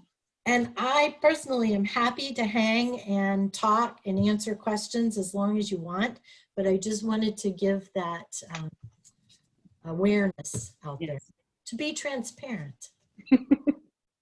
We're really so deeply grateful to the both of you for your work on a daily basis, but also in designing this series for us and being with us today. We really appreciate it. One last thought. Can I just pop in first, Molly? You know, in your communities, what would it be like if you asked iLabs to come do a presentation for providers? You know, especially now, they can do it virtually. It expands how many they can do. They have a whole division of iLabs that their job is to share the information that they're learning at iLabs. That might be a great way to start some partnerships, to introduce people to each other, to begin to share how important early learning is in your communities. And to start those conversations. Exactly. And we're happy to put you in touch with Amelia or with Sarah Lytle, who is part of that division as well. So think about those kinds of things that you can do, especially now when we're all stuck in homes, but we have these computers in front of us. Yeah. Sorry, it just occurred to me. Yeah, I was really amazed at the engagement in Amelia's presentation. It was just wonderful. So I've been thinking about that too, is like the information that she was sharing is dense and vast, and I'm sure there are many more presentations that could come out of her work beyond just the one that absolutely did in April. And as a matter of fact, she just sent me an email not too long ago that they've revamped their website and something wasn't quite finished. So I hadn't sent it out to the Early Learning Coalition yet, but I think they're making the information that they have even more accessible. So look for new information on their website soon. Yeah, and they have modules on their website. Yep. We have one person comment that the modules were amazing. Yeah. And that there's other bits of learning from them that are available even unscheduled. Right. And you know, I thank you so much for participating in these, and I look forward to the days when we can sit in a room together and talk about this stuff. I can't wait. So I have another question, and then don't let me forget to talk about the Early Learning Coalition. Some questions for you about that. There's a question around, are there any ideas on how to reach families on the other side of the digital divide? You know, they say this might be a whole nother webinar, and I think it probably is. And I actually think that I saw a webinar coming up next week that might be around that. So I'm putting a note to myself, but if you guys have any other resources, please share. Well, you know, in terms of the digital divide and lots of other basic needs, because let's be frank, the digital world is a basic need now. There are going to be so many resources out in our community in the next week or two from the CARES funds. Snohomish County is putting a lot of funds out, City of Everett is. And I know that some of the funds we have that are basically flow through to the community are around digital access. One of the big challenges that is it's easy enough to buy a Wi-Fi enabled tablet and give it to a family and pay for the Wi-Fi subscription. What's hard is if they don't have internet or Wi-Fi in their area. And we still in our community have, I mean, you know, lots of areas, I'm sure, where the access is poor, but we have some where the access is non-existent. Yep. And one thing that we're thinking about doing, and I heard a piece on NPR recently about it, is we're thinking about widening our WAN, wide area network. Now I'm talking things I don't really know anything about. It sounds good. Yeah, it sounds like I know what I'm talking about. We're thinking of expanding that network wider so that people could come in their cars and sit in our parking lot and access our Wi-Fi. Now it would require travel to one of our offices, but if we could get lots of organizations to do that, we don't think it's going to add much, if any, expense, so that we can provide some places where people can go to access networks, even if they don't have it in their neighborhood. Is the transit doing that too? There's somebody already, Maybe. yeah, there's somebody already doing something like that. But I think that's something that we could do across the county. Yeah. Be a huge help. So that's one answer. Yeah. Yeah, it's painfully district. clear, even more than before, Schools. that internet and digital access is a basic need. Absolutely. Absolutely. Yeah. Yeah, I comment that some districts have had similar ideas. So some of them are also offering access. Snow Isle libraries have Wi-Fi in their parking lots 24/7. Ah, there we go. Right, right. So that's the kind of thing I think we could all do with, as I said, very little added, if any, expense, and we should be doing that. So we'll start a charge on that as well. Yeah. So you had a thought about people maybe wanting to join the Early Learning Coalition? We have that we hope they do. So who's a good fit for that? You know, if the people listening today or watching the recording think, you know, oh, what is that? Does that apply to me? Mm-hmm. Well, certainly if you work in early learning, it applies to you.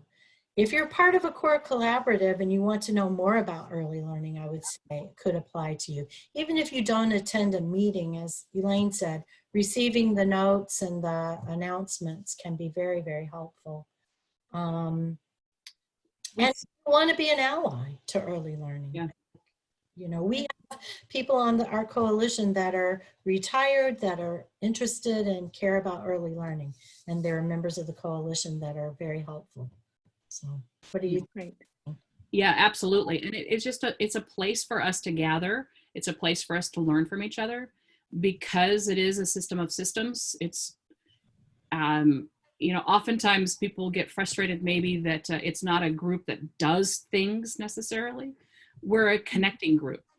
I think not first and foremost, primarily, I think that that's a really big charge of ours, is to connect the pieces of the system together so that we can refer to each other back and forth, so that I can learn more about home visiting, which isn't part of my world necessarily. And yet the more I learn about it, the more I can see how it intertwines with licensed childcare, for example. And so it's making those connections together that builds a stronger community. So the more we know about each other, the more we connect with each other, the stronger our community and the foundation can be.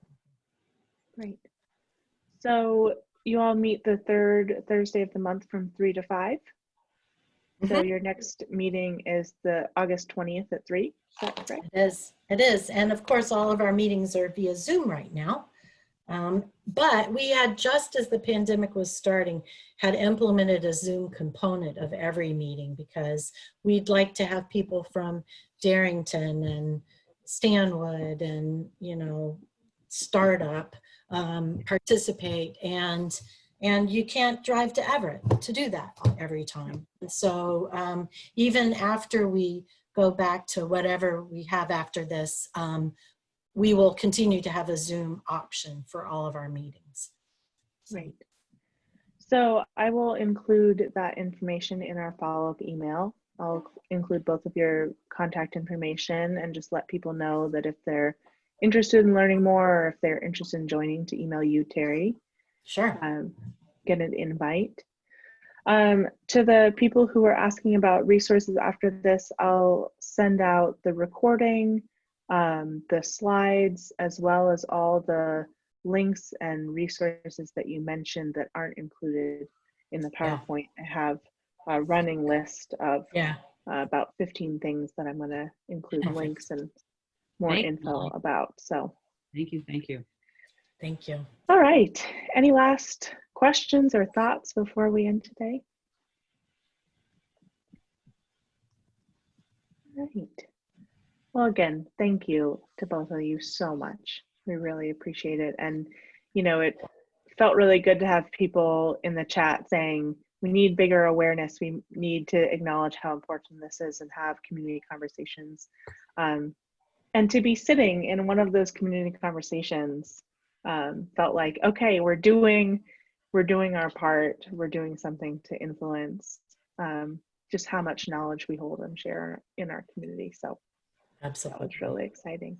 And thank you to you and United Way, Molly, because for sure. Yeah, the series wouldn't have happened without United Way and your support. So thank you for making it happen.